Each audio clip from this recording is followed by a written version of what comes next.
normal. Statusnya ditetapkan sebagai tersangka gimana? Komentarnya sendiri.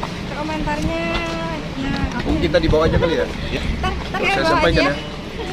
Gimana Kak atas status baru ini Kak Tiara? Kita di Di Garut, masih lebaran sama orang tua ya. Iya. Sekarang persiapannya apa ini? Pemeriksaan hari ini, kenapa? ya.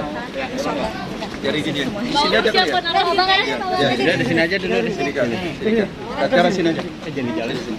Ya, di sini aja. Sebagai tersangka. Buat tersangka ya. Mungkin saya kenalkan, saya Doli Sangaji bersama dengan partner saya, khusus Marsa Besi, adalah kuasa hukum baru dari Mbak Tiara Marlin. Kemudian hari ini tepat pada tanggal 15 Juni 2022 atas panggilan penyidik Polres Krimsus Depok dalam rangka dipanggil untuk memberikan keterangan tambahan terkait dengan status klien kita yang ini adalah tersangka. Apalagi nih? Untuk persiapannya sendiri gimana nih Teh? Persiapannya ya seperti yang dulu. Apa yang harus disampaikan oleh beliau seperti yang dulu, tetap pada komitmen bahwa perlu kita sampaikan bahwa memberikan bantuan hukum kepada TT ini adalah bagian daripada supremasi hukum, menegakkan supremasi hukum, dan kemudian kita mendampingi ini ada bagian daripada akses legal of counsel untuk menegakkan dua akses for law ya. Artinya bahwa tidak muluk-muluk hari ini jadi tersangka dan kemudian ditahan oleh kepolisian, tidak. Karena pasal pencemaran nama baik ini tentu butuh kajian yang mendalam ya, dan kita harus hadirkan beberapa bukti, beberapa saksi, termasuk saksi ahli dalam hal ini untuk kemudian memperkuat posisi Teteh sebagai status tersangka satu. Tapi kaget nggak sih Teh, tahu-tahu tiba-tiba langsung dijatuhkan ditetapkan sebagai tersangka? Kaget pasti ada kaget.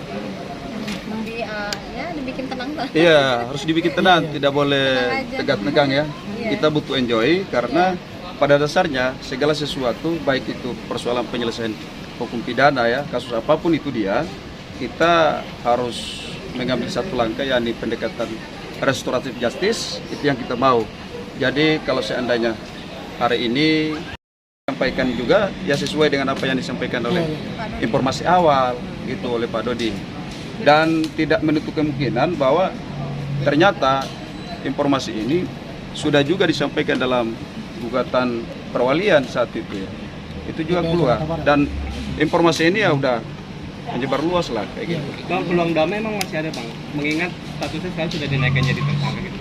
Maupun jadi tersangka apapun itu caranya, tetap ada upaya damai.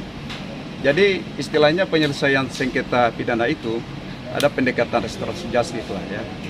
Kita masih berupaya agar supaya ini kita istilahnya cooling down, tidak tergesa-gesa juga. Artinya bahwa semua pihak itu ingin damai lah ya. Artinya apa? Artinya dengan kondisi perkara ini yang membuat bahwa Mbak Marlin ini ya jadi terganggu juga, rumah tangganya juga terganggu lah, ya kan? Apalagi Mbak Marlin ini adalah udah punya 5 anak dan paling kecil itu adalah 1 tahun lebih ya, kurang lebih. Kan kasihan istilahnya, ya banyak harus diurusi masa depan anak-anaknya. Ya kita nggak mau lah kalau seandainya ini diperpanjang. Kita butuh untuk ya istilahnya perdamaian itu bisa terjadi antara Faisal dengan pihak kita. Berarti dari Teteh sendiri berarti udah siap damai juga ya Teh sama Pak? Keinginannya mengajukan damai. Pertama juga kita sih sudah 3 kali sebenarnya sama kemarin juga sebenarnya kita pengen ketemu empat mata sama Bapak Haji Faisal sama Pak Sandi juga gitu. Cuma ya mungkin sedikit tambahan ya. Ya memang ini kan harus diluruskan bahwa persoalan ini kan harus dari pihak Pak Haji Faisal juga sendiri harus tahu bahwa terkait persoalan ini bukan mutlak dari pihak klien kami sendiri, tapi memang sudah mendapatkan informasi dari pihak-pihak media lain, dan juga klien kami ini juga mendapat informasi itu dari bapaknya Vanessa Angel sendiri. gitu loh. Makanya setelah itu klien kami komunikasi dengan bapaknya Vanessa Angel. Setelah bapaknya Vanessa juga sudah memaafkan, dan bapaknya Vanessa juga buat surat pernyataan bahwa ia memaafkan klien kami. Ya sudah clear, begitu loh. Mungkin itu saja. Tapi mungkin ada alasannya mengajukan damai itu. Mengingat kemarin kan sudah Sudah dapat surat juga. Ya iya, alasannya itu yang nggak tahu jadi susah dihubungi sekarang. Iya. Kita udah diatur jadwalnya untuk Berarti akan ketemu ya tapi tadi. kita empat mata gitu. Kemarin secara kekeluargaan. Ya, saya berharap bahwa semua Ya kita berharap sih kalangan yang bisa baik-baik aja. berdoa baik-baik saja supaya untuk persoalan damai ini bisa tertangani. Teh atas kasus ini kapok nggak sih teh udah maksudnya berkeluar di media sosial teh? Ya udah pasti lah Artinya itu begini, setiap manusia itu tak luput dari kehilapan dan kesalahan. Jadi begitu pun dengan Teteh. Artinya proses ini tetap berjalan, kita percaya pihak penegak hukum tetap melanjutkan proses ini berjalan. Artinya tidak menutup kemungkinan bagi kedua belah pihak antara kita dengan pihak Faisal untuk kemudian kita berdamai. Saya kira seperti itu ya sementara ya.